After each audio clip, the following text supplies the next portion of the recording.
अस्सलाम वालेकुम दोस्तों, मैं हूं अज़ीम महमूद और आप देख रहे हैं मिस्टर इंजीनियर। दोस्तों, आज की इस वीडियो में हम हॉट मेल्ट ग्लू गन के बारे में डिस्कस करने वाले हैं। आज की इस वीडियो में हम ये देखेंगे कि हॉट ग्लू गन क्या होती है और इसका क्या फ़ायदा होता है। तो दोस्तों चलिए शुरू करते हैं।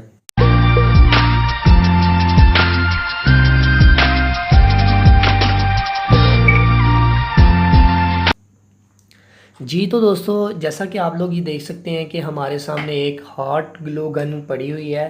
तो इसका सबसे बड़ा फ़ायदा ये है कि आप लोगों ने अक्सर यूट्यूब के ऊपर देखा होगा कि लोग अपने प्रोजेक्ट्स में से अपनी चीज़ों को फ़िक्स करने के लिए इस हॉट ग्लू गन को इस्तेमाल करते हैं।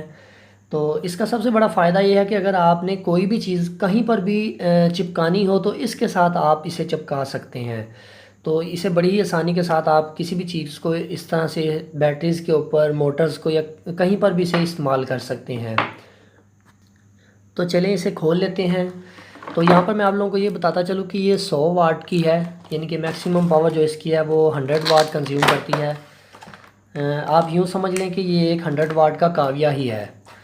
तो आप लोग ये देख सकते हैं कि इसके अंदर एक ये हमें हॉट ग्लू गन देखने को मिलती है और डिब्बे के अंदर कुछ नहीं है। या इसका ये एक हैंडल है जो कि वायर के बिल्कुल साथ लगा होता है। और इसके अलावा हमें ये एक गम स्टिक जिसे हम कहते हैं, इसे हमें अलहदा से परचेज़ करना पड़ता है। ये 10 रुपये की आपको कहीं से भी किसी भी इलेक्ट्रॉनिक्स की शॉप से मिल जाती है। तो दोस्तों, ये जो हॉट ग्लू गन है 100 वाट की, तो यहाँ पर मैं आप लोगों को इसकी प्राइस के बारे में बताता चलूँ कि ये वाली ग्लू गन आप लोगों को मुख्तलिफ़ साइज़ में मिल जाती है, मुख्तलिफ़ रेट्स में मिल जाती है। ये वाली जो ग्लू गन है ये 300 रुपये की है। अगर हम इससे छोटी वाली ग्लू गन परचेज़ करते हैं तो वो हमें 200 रुपये की भी मिल जाती है। इससे भी छोटे, मज़ीद छोटे साइज़ भी हैं जो कि 100 रुपये में भी दस्तयाब हैं। ये आप लोगों के ऊपर डिपेंड करता है कि आपने कौन सी ग्लू गन को परचेज़ करना है और कौन सा काम लेना है उससे। सबसे पहले जो इसका ये स्टैंड है मैं इसे लगा देता हूँ इसके ऊपर। तो यहाँ पर आपको थोड़ा सा ज़ोर लगाना पड़ेगा। ये आपको यहाँ पर इसके सुराख नज़र आ रहे हैं, इसके ऊपर आप इसे ऐसे लगाकर ऐसे रख सकते हैं। मिसाल के तौर पर आपको ऐसे नहीं रखना पड़ेगा, आप इसे यूँ खड़ा भी कर सकते हैं। तो इसे आप फोल्ड करके बंद भी कर सकते हैं, ऐसे भी रख सकते हैं। तो इसका सबसे बड़ा फ़ायदा ये है कि ये आराम से आपके टेबल के ऊपर रिपेयरिंग लैब में पड़ी रहेगी। इसके बाद हम इसके अंदर ये वाली ग्लू स्टिक है, जो गम स्टिक जिसे हम कहते हैं, इसे इंसर्ट करेंगे। इसे फुली अंदर तक आपने भेज देना है, ठीक है। और आप लोग ये देखेंगे कि ये अब मैं इसे जब प्रेस करता हूँ तो ये इसे आगे की तरफ भेजती है। चूँकि अभी मैंने इसका प्लग नहीं लगाया 220 वोल्ट पावर में, तो मैं अब इसका 220 वोल्ट पावर वाला प्लग इसका लगा लेता हूँ ताकि ये ज़रा जल्दी के साथ गर्म हो जाए। इसके अलावा मैं आप लोगों को एक बात बताना चाहता हूँ कि कुछ लोग इस गम स्टिक को लगाने के लिए कहीं पर भी अपने काविये का इस्तेमाल करते हैं, जो कि एक अच्छा तरीका नहीं है।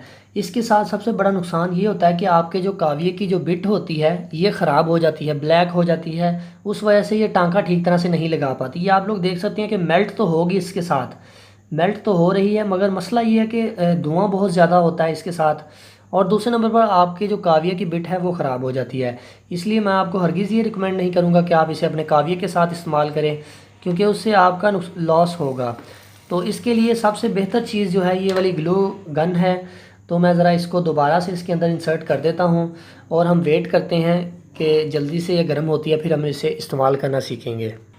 वेल जी, तो दोस्तों ये गर्म होना शुरू हो गई है। जैसे ये गर्म होना शुरू हो तो आपने इसके ये वाले हैंडल को दबाते जाना है ताकि ये आगे की तरफ से ये जो बारीक सा सुराख आपको नज़र आ रहा है इस ग्लू गन में, इसके रास्ते से ये ग्लू जो है वो बाहर की तरफ निकले।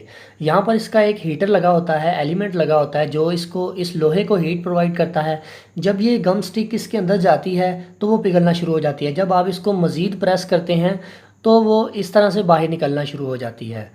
तो अब मैं इसे ज़रा अपनी बैटरीज़ के ऊपर लगा देता हूँ। इस्तेमाल करने से पहले आपको इसका ये हैंडल पीछे की तरफ करना पड़ता है। तो जितनी सी आपको चाहिए आप उतनी सी इसके अंदर से गम निकाल लें।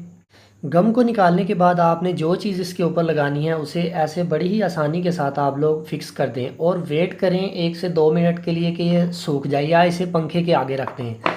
तो इसके अलावा आप अगर मज़ीद इसके साथ कोई चीज़ अटैच करना चाहते हैं तो उसे भी ऐसे ही गम के साथ पहले इसे इसका जो ये अंदर से एरिया है उसे फिल करें।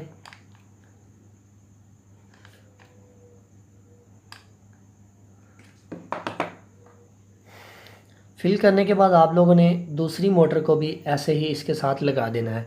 तो आप लोग ये देख सकते हैं कि ये अल्फ़ी से ज़्यादा बेहतर है। आप लोग जो अल्फ़ी घर पे इस्तेमाल करते हैं उससे ये ज़्यादा बेहतर है। तो ये फ़ौरन से ही खुश्क हो जाती है और आपकी चीज़ों को बड़ी ही मज़बूती के साथ इसके साथ जकड़ देती है। इसके अलावा अगर मैं इसके साथ और मज़ीद कोई चीज़ अटैच करना चाहता हूँ, मिसाल के तौर पर मैं ये एक कैपेसिटर इसके साथ अटैच करना चाहता हूँ, तो वो भी मैं बड़ी ही आसानी के साथ इस ग्लू को इस्तेमाल करते हुए अटैच कर सकता हूँ। तो आप लोग ये देख सकते हैं जैसे ही मैंने इसके साथ अटैच किया तो ये गिरने का नाम नहीं ले रहा। तो इस ग्लू का सबसे बड़ा फ़ायदा ये है कि आप इसके साथ अपनी बैटरीज़ के ऊपर या कहीं पर भी अपना प्रोजेक्ट इस्तेमाल करते हुए अपनी पीसीबीज़ को, अपने एम्पलीफायर्स की पीसीबीज़ को अपनी फिटिंग में बड़ी ही आसानी के साथ फ़िक्स कर सकते हैं। तो आप लोगों के सामने है, ये अभी मैंने लगाई है और अभी से ही खुश्क हो चुकी है। तो इस हॉट ग्लू गन का सबसे बड़ा फ़ायदा यही है कि ये आपके प्रोजेक्ट में बहुत ही कारआमद है।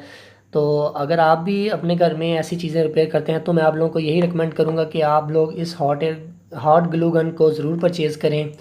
परचेज़ करने के बाद आपकी ये बहुत काम आने वाली है। तो दोस्तों अगर आपको वीडियो पसंद आई है तो मेरी वीडियो को लाइक करें। अगर आप हमारे चैनल पर न्यू हैं तो मैं आप लोगों को यही रिकमेंड करूंगा कि आप हमारे चैनल मिस्टर इंजीनियर को ज़रूर सब्सक्राइब कर लें। सब्सक्राइब करने के लिए वीडियो के नीचे आपको रेड कलर का बटन नज़र आ रहा होगा, उसके ऊपर क्लिक करके भी आप सब्सक्राइब कर सकते हैं। इसके अलावा आप लोगों को वीडियो के लास्ट पर मेरा फेस नज़र आ रहा होगा, उसके ऊपर क्लिक करके भी आप हमारे चैनल को सब्सक्राइब कर सकते हैं। तो दोस्तों इसी के साथ मुझे अपनी दुआओं में याद रखिएगा। अल्लाह हाफिज़। पाकिस्तान जिंदाबाद।